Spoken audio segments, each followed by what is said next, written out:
Hello, Packers fans, wherever you may be. It's time for another edition of the Pack Attack Cast for September 26, 2025. This is your Cowboys versus Packers pregame show. We're recording this a bit early since I'll be away from the studio this weekend. So make sure you check for injuries prior to the game. We're also at 9850 subs. If we can get to 10,000 before the Packers bye, that would be a great accomplishment. You can make that happen by giving us a sub if you have not already done so. So please give us a sub. If you already have a sub, please give us a like because that helps other people discover the program. We've got lots to talk about today for Packers versus Cowboys on Sunday Night Football. Very excited to watch this game. It's been a long time coming. It always feels like when the Packers are coming off of a bad loss or a frustrating loss, it always makes it a little bit sweeter if they can turn things around with a get good game. And I think that's what this game represents against the Dallas Cowboys. There's a lot of reasons to be excited about this game and the things that the Packers can do to be successful in it and turn things around before the bye week. Most importantly, let's go through the injury list. This is the injury list for Thursday afternoon's practice. I don't expect to see a big change between Thursday and Friday on this list. You might see some of the limited participants become full-time participants, but we'll see what happens there. Limited participants on Thursday for the Packers were defensive tackle Carl Brooks with a foot injury, Javon Bullard with a concussion injury, John Fitzpatrick with a groin injury, Josh Jacobs with an ankle injury, Tucker Kraft with a knee elbow injury, Micah Parsons with a back injury, Rasheed Walker with a quadriceps injury, and Devontae Wyatt with a knee injury. So let's go through these really quickly as far as the most concerns I have here. Javon Bullard is in the concussion protocol. Don't know if he's going to get off of that before the game on Sunday night. He does have a couple extra hours because of the late time of the game on Sunday. So it's possible Bullard might be out of the concussion protocol. That being said, the Packers do have a lot of depth at safety. So it would not surprise me if Bullard misses this game just because of the concussion and his limited ability to practice this week. Josh Jacobs with the ankle injury, I think he will be fine. Not worried about that. Same thing with Tucker Kraft with his knee and elbow injuries. I think these are precautionary in nature. Micah Parsons, you know he's going to play in this game. He will be just fine. Rasheed Walker with the quadriceps. We're going to watch that very closely. My big concern here is a quadricep injury is something you have to be very careful about because if there's a tear, he could be out for a significant period of time or perhaps for the rest of the season. So hopefully they're going to put a brace on Rasheed and he's going to be very careful in this game not to injure it as much as possible. You know, he can't control that 100%. And given the fact that the Packers have other injuries on the offensive line, I think it's important that Rasheed Walker does play in this game, and I think he will. Now, Devontae Wyatt with his knee injury is something that I'm very concerned about. He's been limited in practice, so we're going to have to watch this very closely because Wyatt has been a great story so far with the defense so far this year.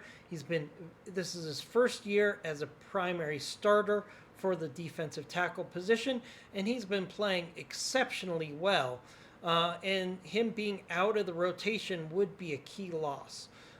So my gut take on this is Devontae Wyatt will play in this game, but they might limit him to first and second down, and for key third down situations, third and long, Devontae Wyatt might not be a participant because they try to limit his snaps to make sure they get him to the bye week so he can get healthy. So that's my initial thoughts. Wyatt might have limited snaps this week on first and second down, and they pull him out of third down and key passing situations. So that's my thoughts on Devontae Wyatt this week. Let's look at non-participants. Aaron Banks, groin injury. Anthony Belton, late addition with an ankle injury. And Zach Tom with an oblique injury. So my concerns with Aaron Banks, Anthony Belton, and Zach Tom, I don't think Aaron Banks or Zach Tom will play in this game. I think the Packers have enough depth on their offensive line. Plus, the Cowboys are very weak overall on their defensive line that we can make do without Aaron Banks and Zach Tom. Anthony Belton, maybe he gets into this game, but again, I think the Packers are really better off having continuity in this game. It was one of my big negatives of the loss against the Browns, is they probably should have just ruled players out and played with the players they had that were healthy instead of shifting the deck multiple times in that game against the Browns. So my guess would be Banks, Belton, and Tom do not play in this game. If that's the case, then my expected offensive line will be Rasheed Walker, Jordan Morgan, Elton Jenkins, Sean Ryan, and Kennard as your right tackle for this week. Again, the Cowboys do not have the same pass rush as we saw against the Browns or against the Detroit Lions. So I think we can get by with that offensive line for this week. And next week with the bye week, all these players can get healthy and we can get back on track for week 6 against the Bengals. Let's look at the Cowboy injuries in this game real quickly. Not as many, but very important. So we've got Tyler Booker, who's been exceptional in the running game for the Cowboys as a rookie this year, is likely to be out of this game. In fact, I think he was ruled out completely.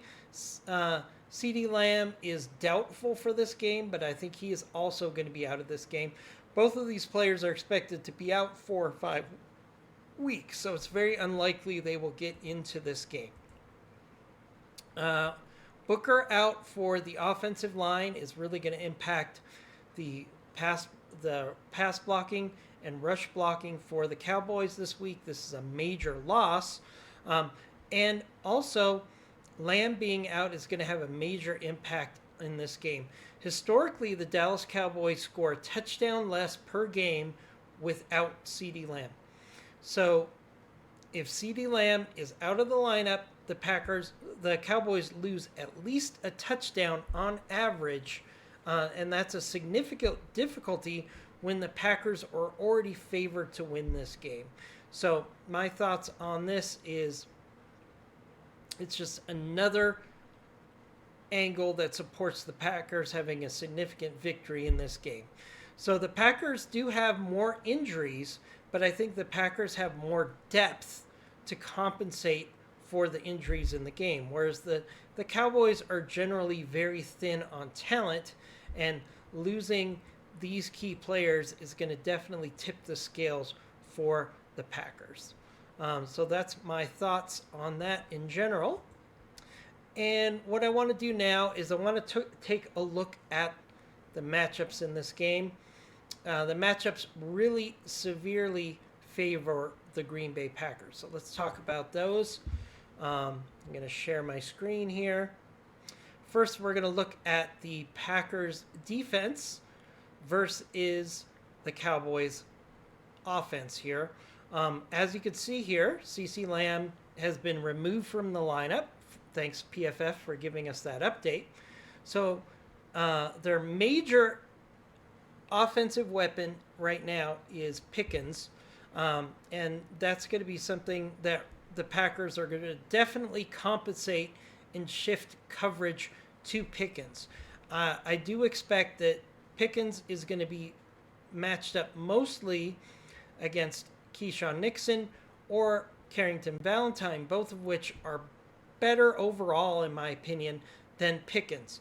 Add to that the fact that I would assume that they're going to try to shade Xavier McKinney over to the side of the field where Pickens is on a consistent basis and try to get a double team on Pickens. So look for that to happen in this game. Look for Pickens to be blanketed with a cornerback as well as some help in this from the safeties in this game. So I think that's going to definitely favor the Packers here. Tolbert on the outside wide receiver for the Cowboys is not really much of a threat. I think either Nixon or Valentine, whoever is assigned to that side of the field, is going to be able to neutralize Tolbert for the most part. I want you to watch in this matchup Turpin, who is actually a very shifty and potentially dangerous wide receiver in the slot. Now, PFF is showing Bullard here.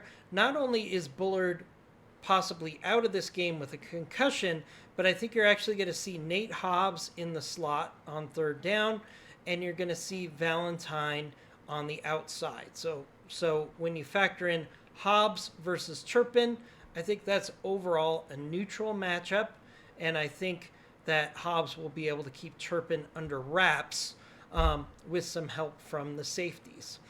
Let's look at the running game for the Cowboys. This is one of the things that the Cowboys can really put their hat on, hang their hat on in this game. They've been playing very efficient in the running game, so expect them to try to establish the running game here.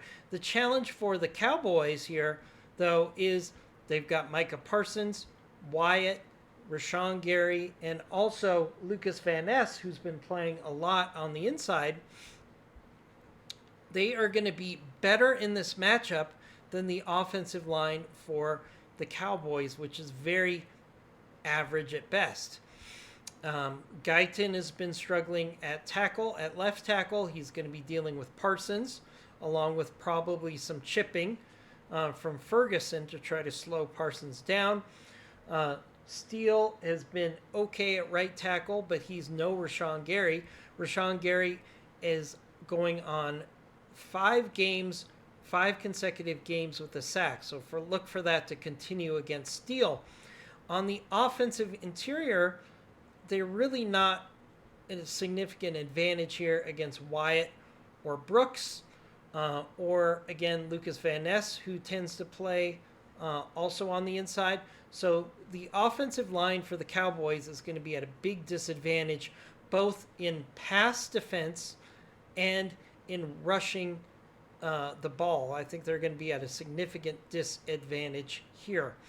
You look at Ferguson, the tight end, he's going to be matched up against either Walker or Cooper, and that's a significant disadvantage for Ferguson. So I don't expect big plays out of Ferguson here. So while Dak Prescott has been playing very well at the quarterback position, without having CeCe Lamb, I don't know if he's going to have enough playmakers to make hay in this game. So that's my thoughts there. Now let's switch this over to defense. So defense for the Cowboys, offense for the Packers.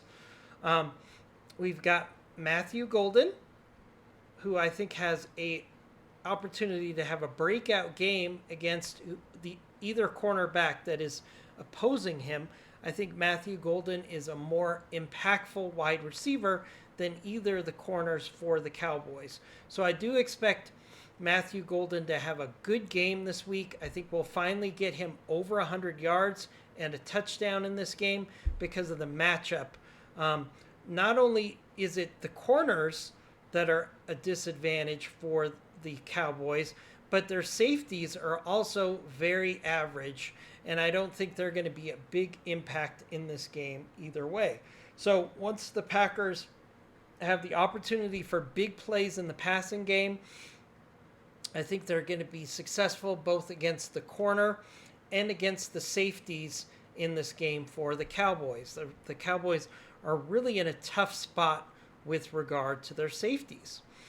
I think we are possibly going to see a lot of two tight ends here. So let's look at two tight end personnel for the Packers, because I think they're going to have a significant advantage here. Both Tucker Kraft and Fitzpatrick should be at an advantage against the linebackers for the Cowboys, who are very below average. So I think there's going to be opportunities, especially for Tucker Kraft, to have a big game, possibly like he had week 2 against the Commanders. I think we could see a very similar situation now that Tucker Kraft has had a couple weeks to get healthy from his knee injury, and I think he's got a significant advantage against the linebackers for the Cowboys. Rushing game is going to be very important for the Packers here. Josh Jacobs has struggled, especially last week against the Cleveland Browns. I expect Josh Jacobs to have over 80 yards in this game as the Packers really commit to running the game against a above average defensive line for the Cowboys as far as run defense. And this is going to slow down any pass rush here, and I think the Packers can eventually, by the end of the game, have a successful running attack here. In the passing game, Jordan Love, I think, is going to have a bounce-back week, again, because the Packers have shown they can be very effective in the passing game, either with Romeo Doubs, Matthew Golden, or Tucker Kraft, and the Cowboys have struggled every single week against the pass. They are 32nd in the league against the pass so far this year. Expect for that to continue and for Jordan Love to have a big game in this matchup.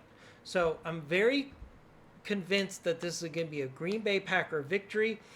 Packers are better on offense against the Packers defense. The Packers defense is superior over the Cowboys offense.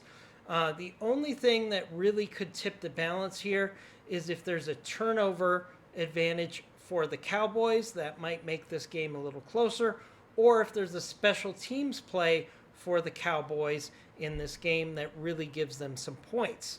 So overall, I do expect the Green Bay Packers to win this game by over a score. So I expect the Packers to win by 9 or 10 points in this game. So my prediction for this game is the Packers are going to have 30 points and the Cowboys are going to have 20 points. I think it's going to be a 10-point advantage for the Green Bay Packers. Now, this could be even more so. I wouldn't surprise me if, for example, this was maybe a 14 to 31 matchup where the Packers really blow the Cowboys out of the field. We'll see what happens here, but my prediction is the Packers by 10 points or more in this game. The Packers offense has every reason to be successful against a very suspect Cowboys defense, and I think the Packers defense is going to have a field day against a Cowboys offense that is just missing enough weapons to match the firepower of the Packers. So my thoughts are Packers by 10 points or more in this game, and hopefully that will prove correct.